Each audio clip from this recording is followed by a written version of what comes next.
안녕하십니까. 정신대학대 신학대학원 명의교수 박용규입니다. 요한 웨슬리의 회심은 감리교 운동의 결정적인 사건이었습니다. 오늘은 요한 웨슬리가 어떻게 회심을 했고, 그리고 그것이 어떻게 감리교 부흥운동으로 이어졌는지 하는 부분들을 함께 나누도록 하겠습니다. 1738년 2월 1일 존 웨슬리는 신앙과 장래의 불확실한 두 가지 어두운 짐을 안고 영국으로 돌아옵니다. 조지아로 떠날 때 환상적인 것으로 친구들에게 비추어졌던 조지아 선교가 이제는 실패 경험으로 웨슬리에게 깊이 와닿은 것입니다. 자연히 영국에서의 새 사역은 만족할 수도 없었고 결실도 없었습니다. 웨슬리 형제는 조지아 선교 사업 이후에 몇 사람의 모라비아 기독교인들과 계속 교제를 나누었습니다. 이것은 영국으로 돌아와서도 계속되었습니다. 모라비안 피터 벨러는 웨슬리 형제가 체험적인 신앙을 소유할 수 있도록 도전을 준 것입니다. 벨러가 인도하는 경건 모임에 출석하고 있던 찰스와 존 웨슬리 형제가 드디어 놀라운 영적인 체험을 경험하게 된 것입니다. 성령 강림 주일인 그해 1738년 5월 21일 리틀 브린톤에 위치한 존 블레이 집에서 동생 찰스 웨슬리가 루터의 갈라디아서 주애를 읽는 도중 구원의 확신을 체험하고 이렇게 간증합니다. 나는 이제 하나님과 평화롭게 있는 나 자신을 찾았다. 그리고 사랑하시는 그리스도에 대한 소망으로 기뻐했다. 나는 내가 끊임없는 믿음의 도움으로 서 있는 것을 믿음의 눈으로 보았다. 이 사건이 있던 다음 날 아침 그는 시편 107편을 묵상하고 나서 그 유명한 회개 찬송을 작곡한 것입니다. 3일 후 1738년 5월 24일 형 존 웨슬리도 놀라운 회심을 경험합니다. 그것은 런던 올드게이트가에 있는 모라비안 집회에서 누군가가 루터의 로마서 강의 서문을 읽는 것을 듣고 있을 때였습니다. 그는 일지에 전형적인 어투로 그에게 무슨 일이 일어났는지를 이렇게 설명합니다. 저녁에 나는 내키지 않는 마음으로 올더스게이트가 모임에 갔을 때 어떤 사람이 루터의 로마서 서문을 읽고 있었다. 저녁 8시 45분 루터가 그리스도 안에 있는 믿음으로 말미암아 하나님께서 마음속에 역사하실 때 나타나는 변화에 대해 설명하는 동안 나는 내 마음이 이상하게 뜨거워지는 것을 느꼈다. 내가 구원을 위해서 오직 그리스도만을 신뢰한다고 느꼈다. 그리고 그분이 나의 죄를 사하여 주셨고 죄와 사망의 법에서 나를 구원하셨다고 하는 확신이 왔다. 요한 웨슬리는 그가 이제 단순히 종의 믿음이 아니라 아들의 믿음을 가졌다고 하는 확신이 들었습니다. 그는 즉시 주님께서 자신을 위해 하신 일을 증거하고 나서 그의 동생이 머물고 있는 집으로 달려가서 나는 믿는다. 이렇게 기쁨에 넘치는 큰 소리로 알립니다. 1738년 그의 나이 35살 때 경험한 올더스게이트가 회심 경험은 존 웨슬리가 명목상의 신앙에서 체험적인 신앙으로 돌아서는 중요한 사건이었습니다. 이 사건은 웨슬리 형제의 생애 일대 전환점이 된 것입니다. 합리론자 레키 같은 사람조차도 올더스게이트가 사건이 영국 역사의 신기원을 이루었다고 결론을 내렸던 것입니다. 그만큼 이 사건이 중요했던 것입니다. 1738년 여름 웨슬리는 모라비안의 본고장 독일의 헤르누트와 마리엔보른을 직접 방문해서 그곳의 모라비안 공동체의 모습을 생생하게 목격할 수 있었습니다. 그것은 슈판겐베르그의 멜러를 통해서 만난 경건의 실체와 능력을 체험하는 기회이기도 했습니다. 2주 동안 그곳에서 머물면서 모라비안 공동체의 실질적인 삶의 모습을 피부로 느끼고 그들의 내면적인 신앙생활을 직접 관찰할 수 있었습니다. 독일의 모라비안 공동체를 통해서 그가 발견한 인상은 그러나 긍정적인 면만은 아니었습니다.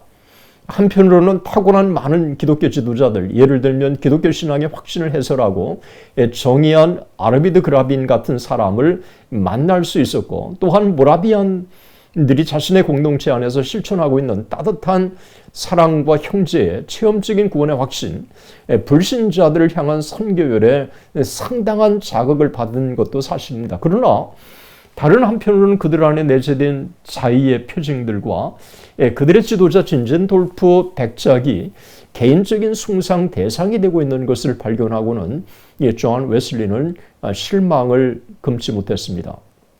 그해 9월 독일에서 돌아온 웨슬리는 페텔레인 협회의 회원에 가입해서 교회에서 설교를 다시 시작합니다. 그의 사역이 이전보다 만족스러운 것은 아니었습니다. 그러나 웨슬리는 한편으로는 복음의 내면적인 실체와 외향적인 힘을 점점 더 인식하고 다른 한편으로는 조나단 에드워즈의 부흥운동에 관한 서적을 탐독하기 시작하면서 회심에 대한 신학적 입장을 정리할 수 있었습니다. 이즈음 미국에서는 1차 대각성 운동이 발흥해서 상당한 열매를 거두고 있었습니다. 부흥운동의 지도자 조나단 에드워즈는 뉴 잉글랜드 노댐프턴을 섬기는 교회에서 발생한 각성운동을 소재로 하나님의 놀라운 회심의 이야기라고 하는 책을 출간합니다. 때문에 웨슬리는 미국에서 벌어지고 있는 1차 대각성 운동에 적지 않은 관심을 가지고 있었고, 또한 미국의 대각성 운동이 웨슬리를 통해서 영국 부흥운동에 적지 않는 영향을 미친 것도 사실이었습니다. 그 즈음에 웨슬리에게는 모라비안의 정숙주의와 영국 국교의 신인 협력설 사이의 갈등이 이전보다 더 심하게 다가온 것입니다. 특히 모라비안 교도들과의 갈등이 가시화되기 시작한 것입니다. 그러니까 존 웨슬리는 회심 이전에는 성직을 가져서는 안 된다거나 기독교인의 완전한 성화가 인간의 노력에 의한 것이 아니라 하나님의 은혜와 마찬가지로 전가되는 것이라고 하는 모라비안 교도들의 주장에 동의할 수 없었던 것입니다. 웨슬리가 볼 때 이것은 인간의 책임을 과소평가해버리는 율법 폐기주의와 마찬가지라고 여겨진 것입니다.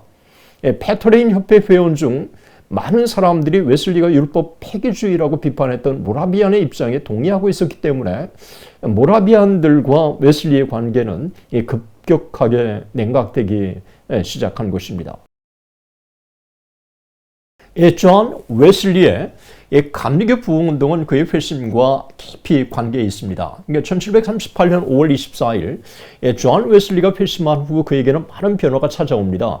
복음 전도에 매우 소극적이었던 과거와는 달리 오교에서 담대하게 복음을 증거하기 시작한 것입니다. 웨슬리는 조지 위필드에게 무엇보다도 강한 도전을 받습니다. 위필드는 1738년 11월 30일 미국 전도여행을 성공적으로 마치고 영국에 돌아온 후에 그 여세를 몰아서 그의 고향 글로스터 부근의 광산 도시 브리스톨을 중심으로 5개 집회를 시작한 것입니다. 상당한 성공을 거두었는데 1739년 2월에 있었던 어느 집회에서는 약 2만 명이 운집하기도 한 것입니다. 웨슬리는 조지 위필드의 성공적인 전도 여행에 감명을 받은 것입니다. 웨슬리는 신학적인 갈등과 영국 국교의 비협조적인 태도로 전도의 결실을 별로 얻지 못하고 있었기 때문에 위필드의 성공적인 복음 전도는 너무도 큰 도전이 된 것입니다. 그런 상황에서 위필드로부터 함께 브리스톨에 와서 5개 집회를 하자고 하는 제안을 받습니다. 처음에 주저하던 웨슬리는 그의 제안을 받아들여서 1739년 4월에 처음으로 5개 집회를 가집니다. 5개 집회는 말 그대로 대성공이었습니다. 이 집회가 있기 전까지만 해도 불안정하던 존 웨슬리의 영적인 상태가 이후에는 이전과 비교할 수 없을 정도로 급선이 하기 시작합니다. 이런 웨슬리의 영적 상태의 변화는 브리스톨의 성공이 있었기 때문이기도 하지만 그 즈음에 있었던 몇 가지 사건이 도움이 된 것입니다. 오랫동안 교분이 있었던 피터 벨러로부터 웨슬리는 적지 않는 자극을 받았습니다. 벨러는 당신이 믿음이 있으면 믿음을 설교할 것이다 라고 하면서 웨슬리에게 믿음이 생길 때까지 믿음을 설교하라고 강하게 권합니다. 그만큼 믿음의 중요성을 일깨워 준 것이죠. 또한 올더스게이트가의 회심으로 웨슬리의 신앙이 불확실한 신앙에서 진짜 신앙으로, 희망하던 신앙에서 체험적인 신앙으로 바뀐 것입니다. 게다가 순수한 말씀 증거를 통해서 가시적인 결실을 맺고 있는 조나단 에드워즈와 조지 위필드로부터 적지 않은 자극을 받았습니다. 웨슬리도 에드워즈나 위필드와 마찬가지로 놀라운 결실을 이후에 맺기 시작한 것입니다. 다른 사람들이 믿음을 소유할 때까지 믿음을 설교하던 웨슬리가 이제는 그들의 신앙에 의해서 자신의 신앙을 확증하는 현상이 벌어진 것입니다. 그 후 반세기 동안 실패와 성공, 격동과 평화, 모욕과 명성이 어우러졌지만 웨슬리는 자신의 사역을 계속 감당할 수 있었습니다. 그러니까 자신의 교구 내에서 충성스러운 목회자로 활동하던 영국 국교회 목회자들과는 달리 웨슬리 형제와 조지 위필드는 순회 설교자로서 끊임없이 여행할 필요가 있다는 사실을 깨달았습니다. 이 그리스도를 모든 사람들에게 전하고자 하는 뜨거운 열심으로 영국 전역을 종행으로 여행한 것입니다. 또한 교회들이 점차 웨슬리 형제의 출입을 막자 두 형제는 5개로 다녔고 들, 시장, 공원, 광산 등 회중이 모일 수 있는 곳이면 어디든지 가서 설교했습니다. 위클리프와 그의 추종자들이었던 롤라즈 시대 이후에 그렇게 전략이 그토록 광범위하고 효과적으로 전개된 적은 없었다고 역사가들은 그렇게 평가를 하고 있는 것입니다. 감리교 부흥운동의 지도자로서 웨슬리의 사역이 본격적으로 시작된 것입니다. 이렇게 시작된 존 웨슬리의 감리교 부흥운동은 10년을 주기로 해서 첫 단계 1739년에서 1749년, 둘째 단계 1749년에서 1759년, 셋째 단계 1759년에서 69년 등 세 단계로 나눌 수 있습니다. 그 중에서 1739년부터 진행된 10년간의 첫 단계는 가장 결정적인 단계였습니다. 이 기간 동안 웨슬리는 가장 적극적이고 대범한 5개 집회를 가지면서 복음을 증거하기 시작합니다. 이 기간 동안에 미국에서는 1차 대각성 운동이 발행해서 교회 성장을 촉진시켰고 인디안 선교, 모라비안 선교, 할례 선교를 비롯한 선교를 가속화시켰고 영국에서는 감리교 운동이 하나의 조직적인 틀을 가지고 발전하기 시작한 것입니다. 개신자들이 바르게 교육받지 못한다면 길가에 떨어진 씨앗이 되거나 단지 모래로 끈을 꼬는 식의 헛수고를 하고 말 것이라고 그렇게 생각했던 웨슬리는 후속적인 사역이 진행되지 않는 곳에는 단 한 번도 사역을 하지 않았습니다. 때문에 철저하게 후속 조치가 진행된 가운데 감리교 운동을 전개했기 때문에 탄탄한 감리교 조직이 태동된 것입니다. 탁월한 조직가였던 웨슬리의 조직력이 감리교 운동과 접목되면서 웨슬리의 영향력은 놀랍게 확산되기 시작한 것입니다. 1739년 브리스톨에서 최초의 감리교 협회가 조직되었고 그해 5월 21일 협회 소유의 예배당이 건축되었고 1740년 7월 23일 최초의 감리교 연회가 결성되었고 그해 말에는 평신도 설교자들이 임명되어서 감리교 운동이 활성화되었습니다. 이 감리교 조직은 더욱 구체적으로 세분화되어서 1742년에는 회원 12명 단위로 속회가 조직되어서 평신도 운동을 본격적으로 확산시켜 나갔습니다. 1744년부터는 합법적인 권한을 갖게 된 감리교 연례총회가 매년 개최되었습니다. 1740년 영국 전역을 7개 순회구역으로 나누고 각 순회구역에 자신을 도와 목회 사역을 담당할 조력자를 임명합니다. 존 웨슬리는 몇 사람의 영국 국교회 목사들과 그가 임명한 대로 순회교구에 배치된 조력자들로부터 지지를 받습니다. 감리교 전도에 선구자들인 이 순회 전도자들은 지방 설교자로 보충되었고 또 모두가 함께 감독이 부여한 순회 계획대로 예배를 책임졌습니다. 1770년까지 순회 구역은 50개로 늘어났고 감리회에 속한 회원만도 2만 9천 명으로 급성장했습니다. 이런 감리교의 급성장의 원동력은 감리교 조직에 있었고 바로 이런 웨슬리의 감리교 조직이 당대 명설교가 위필드와 존 베리지나 기타 인물들의 부흥운동과 차이가 있는 점이기도 했습니다. 감리교 부흥운동의 제1기 동안은 웨슬리가 조직을 다지는 기간이기도 했지만 자신의 신학을 정립하는 기회이기도 했습니다. 웨슬리는 일련의 논쟁을 통해 자신의 신학을 더 체계 있게 정립해 나갔습니다. 신앙과 선행 문제로 인한 모라비안 교도들과의 논쟁, 감리교의 비형식과 열광주의로 인한 영국 국교회와의 논쟁, 그리고 예정론 문제로 인한 칼빈주의자들과의 논쟁은 이 기간 동안 있었던 대표적인 논쟁들입니다. 이들 논쟁들을 통해서 웨슬리는 신앙과 행위의 관계, 복음 전도에 합당한 교회 제도와 정치, 하나님의 의지와 인간의 의지를 조화시킬 수 있는 합리적인 예정론을 정립함으로써 감리교 운동에 신학적인 초석을 놓은 것입니다. 하지만 그 과정은 순탄하지만은 않았습니다. 초창기에 강한 비판이 웨슬리 감리교 운동에 쏟아졌습니다. 영국 교회 목회자들은 메소디스트들이 히스테리적이고 광신적인 설교자들이며 오합지졸이라고 하는 공통적인 인상을 가지고 있었습니다. 이런 부정적인 판단은 웨슬리가 평신도 설교자들과 조력자들을 임명하기로 결정하면서 더욱 부추겨진 것입니다. 웨슬리는 평신도 설교자들을 목회자들이라고 부르는 것을 조심스럽게 피했고 그들에게 어떤 형태의 성례도 시행할 수 있는 권한을 부여하지 않았습니다. 그들은 단지 자신의 목회 사역의 보조자이며 그들의 사역에 대해서도 자신이 책임을 지겠다고 강조했지만 웨슬리에 대한 부정적인 인상은 쉽게 지워지지 않은 것입니다. 이런 상황에서도 웨슬리는 소수의 안수받은 동료들과 몇몇의 평신도 설교자들과 함께 1744년 연례대회를 열어 감리교 운동을 특징 지우는 정치와 교리를 채택한 것입니다. 18세기 중엽, 즉 감리교 운동이 제2기 1749년에서 1759년으로 접어들 무렵까지 감리교 운동은 상당한 틀을 다지기 시작했습니다. 특히 제2기 동안에 감리교 운동은 영국 국교회와 결별하지 않고 국교회 내에서 세력을 형성하면서 틀을 다져간 것입니다. 이 감리교도들이 영국 국교회 내에 교회 제도나 영적 상태에 대해서 비판적이었던 것이 사실이지만 국교회 내에서 폭넓은 지지 기반을 다질 수 있었습니다. 제도적인 영국 국교회가 만들어낸 불균형과 비효율적인 목회 사역의 결점들을 보완하기 위해서 성령께서 들어세우신 특별한 사자로 자신들의 목회 사역을 인식하고 있었습니다.